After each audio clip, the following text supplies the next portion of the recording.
Merci de me donner la parole. Je voudrais d'abord saluer l'ensemble des courageux qui sont encore avec nous en cette fin d'après-midi pour recentrer le débat sur la vidéoconsultation d'épaule qui correspond à une pratique que j'utilise moi maintenant depuis 3 ans et qui, au travers de ce confinement, se trouve grandement sollicitée. La situation actuelle, je ne vous apprends rien, vous connaissez tous à quel point on est limité dans nos déplacements. Nous, à la fois en tant que soignants, puisque à l'heure actuelle, notre cabinet est fermé et on ne réalise aucune consultation physique.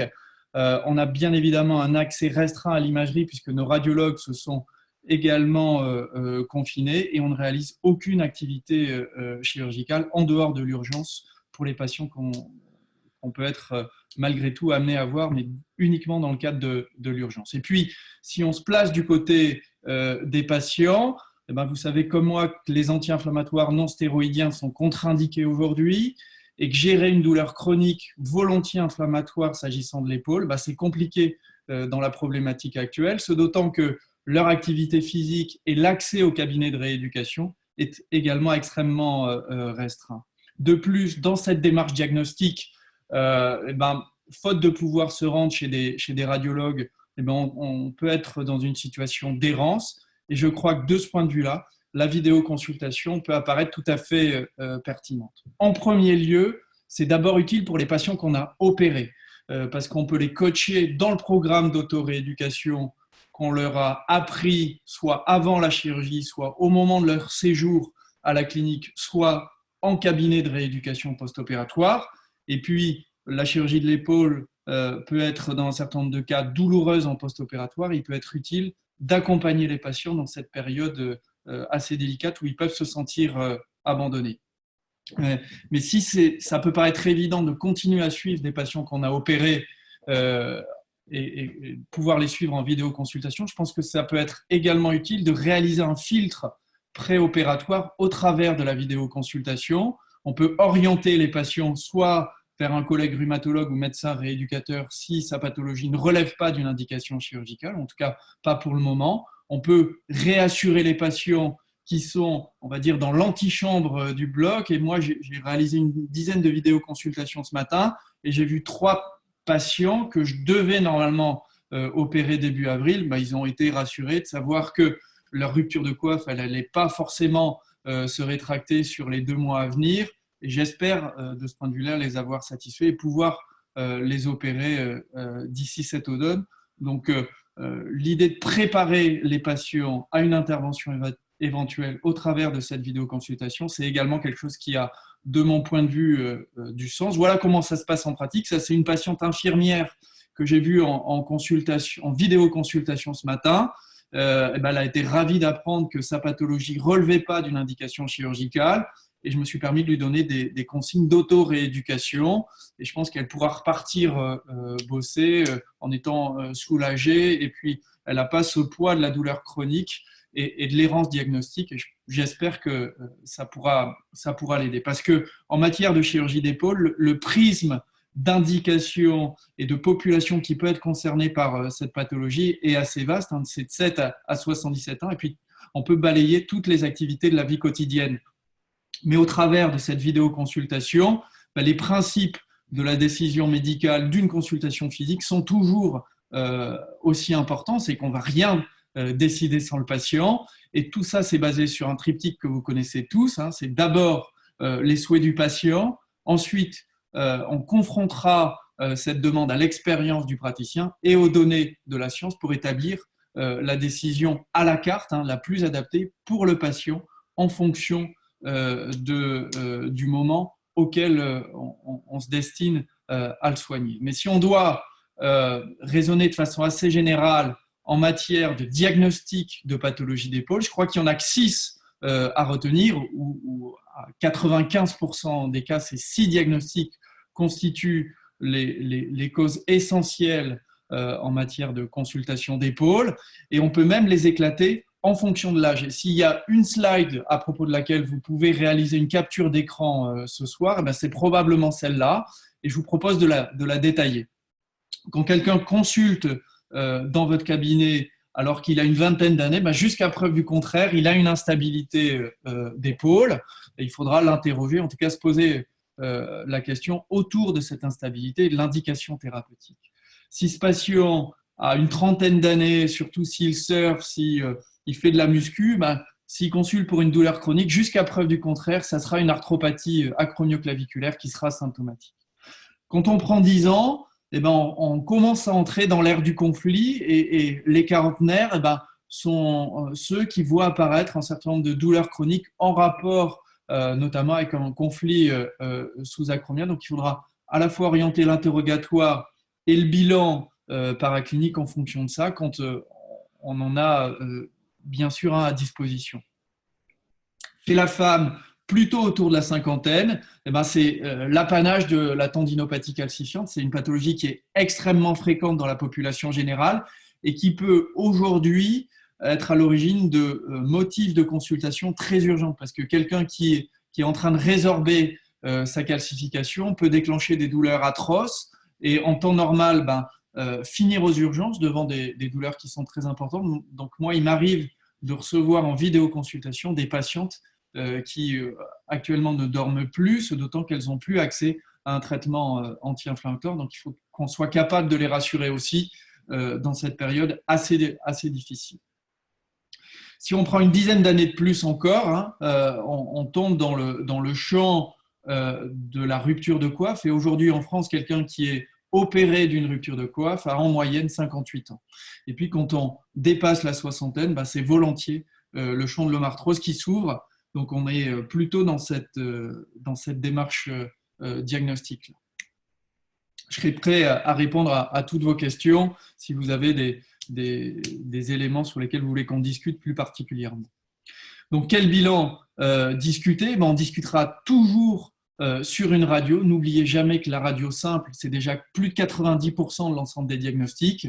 Pour ce qui est d'une pathologie d'instabilité, c'est l'apanage de l'arthroscanner.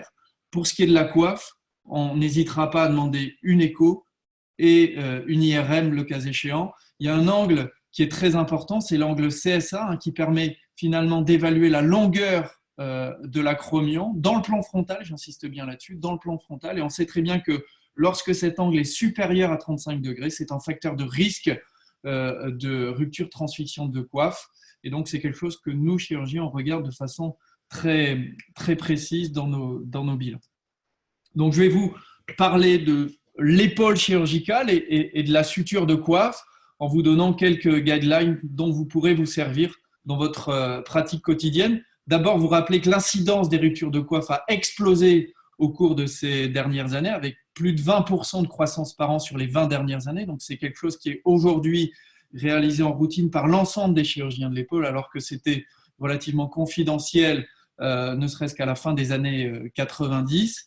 Et l'âge moyen de quelqu'un qui est opéré aujourd'hui d'une rupture de coiffe, c'est 58 ans, avec des extrêmes qui existent, qui ne sont pas neutres. Avant 30 ans, ça existe. Et nous, ici, on en a l'expérience, notamment chez les rugbymen professionnels. Donc, ne passez pas à côté d'une rupture de coiffe à moins de 30 ans, même si on est dans l'exceptionnel. Et puis, au-delà de 70 ans, il faut être capable de poser, dans un certain nombre de cas, la question de la pertinence d'une solution chirurgicale aussi.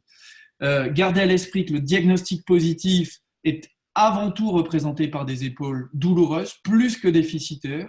Si vous avez une épaule déficitaire, méfiez-vous d'un contexte neurologique sous-jacent. Et puis, on évaluera aussi, et toujours dans le cadre de l'interrogatoire qu'on peut mener en vidéoconsultation, le type d'activité physico-sportive du patient, savoir si c'est un caractère traumatique ou dégénératif pur. Ce n'est pas rare que les deux soient associés. Et on pourra également tester le niveau motivationnel du patient sur une indication thérapeutique particulière. La motivation et le désir de guérir du patient, c'est probablement un facteur de succès qui est sous-estimé dans cette chirurgie, indépendamment de la qualité tendineuse et indépendamment des critères classiques d'évaluation de la réparabilité tendineuse, tels qu'ils sont matérialisés sur cette slide. Je pourrais revenir en détail si vous le souhaitez pendant les questions. Donc, je crois qu'on peut évaluer la réparabilité en fonction de 3 types de population. La population sportive volontiers inférieure à 45 ans, la population active inférieure à 70 ans et puis la population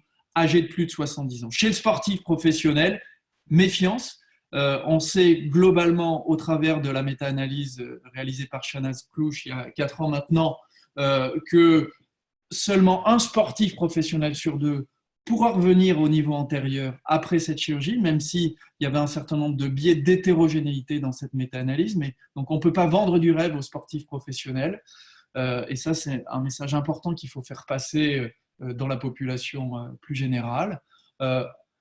Nous, on a ici dans notre centre une expérience particulière du rugby et on sait très bien que la reprise du rugby ne se discutera qu'au-delà du 5e mois post-opératoire. Chez le sujet actif de moins de 70 ans, on sera là beaucoup plus en confiance. C'est vraiment dans cette tranche de population-là que cette chirurgie est efficace, qu'elle marche et qu'elle permet aux patients de retrouver son niveau antérieur, surtout s'il a une activité pluri-hebdomadaire. On avait, chez le sujet actif de plus de 70 ans, participé à une étude nationale avec l'ensemble des collègues chirurgiens que vous voyez sur cette slide. Et finalement, dans cette tranche de population qui était quand même pas neutre, 145 patients étudiés prospectivement sur 1 an, il s'agissait de petites ruptures, et ben on s'est aperçu que le taux de cicatrisation à 1 an contrôlé par échographie était assez flatteur. Près de 9 patients sur 10 avaient cicatrisé, mais rappelons qu'il s'agissait de petites ruptures non rétractées et le contrôle avait été réalisé uniquement sous échographie. Il est moins exigeant qu'un contrôle par IRM ou par scanner post-opératoire. Donc je crois qu'on peut retenir de la rupture de coiffe et de son application à la vidéoconsultation qu'on peut réaliser un modèle d'indication opératoire valable et trier en préopératoire un patient qui pourrait éventuellement justifier d'une chirurgie. On sait par ailleurs que le résultat d'une suture de coiffe est assez prévisible sur les critères suivants: le profil du patient, sa motivation et des critères de réparabilité radiologique et IRM préétablis. Donc on peut tout à fait avoir confiance dans cette chirurgie chez le sportif occasionnel, être plus prudent chez le sportif compétiteur, a fortiori professionnel, âgé de moins d'une trentaine d'années. Et la vidéoconsultation, ça peut être un premier filtre tout à fait pertinent. J'en dirais pas autant de l'instabilité gléno-humérale, même si ça correspond au premier motif de consultation chirurgicale chez le sujet de moins de 30 ans, volontiers connecté, parce que c'est une pathologie qui reste d'appréciation clinique très difficile, même si on sait qu'elle est le plus souvent antérieure. Elle est très souvent mêlée à de l'instabilité multidirectionnelle et seul un examen clinique permettra d'apporter un diagnostic tout à fait fiable. Donc prudence extrême dans l'indication opératoire d'une instabilité gléno-humérale. Ça, c'est un patient que j'ai vu ce matin en vidéoconsultation. Il est militaire, il s'est luxé 9 fois l'épaule et la dernière fois, il y a 4 jours chez lui, en dehors de tout contexte traumatique. Donc, je lui ai dit qu'il faudrait probablement, comme il a déjà été opéré de l'autre côté, discuter d'une chirurgie, mais hors de question de poser l'indication sans un examen clinique et un bilan d'imagerie qu'il n'a pour l'instant pas passé. Donc, l'instabilité gléno-humérale, méfiance, et c'est une limite pour moi assez claire à la vidéoconsultation. Donc, en conclusion, je dirais que la vidéoconsultation, elle peut être adaptée à près de 80% des consultations qui sont centrées sur l'épaule. On identifie très bien ses avantages et ses limites, et probablement que la période de confinement qu'on traverse aujourd'hui modifiera nos pratiques de consultation à nous, chirurgiens de l'épaule. Je voudrais, en guise de dernière slide, vous dire qu'on profite de cette période de confinement pour continuer à travailler sur des projets de recherche qui nous sont chers, et notamment en matière d'intelligence artificielle. Et on développe avec nos collègues radiologues un outil d'aide à la décision médicale en pathologie ostéo-articulaire. On s'intéresse au genou, à l'épaule, également au rachis. Et vous verrez apparaître un certain nombre de publications scientifiques basées sur ce champ d'application en particulier. Je vous remercie de votre attention et je me tiens tout à fait disponible pour répondre à vos questions.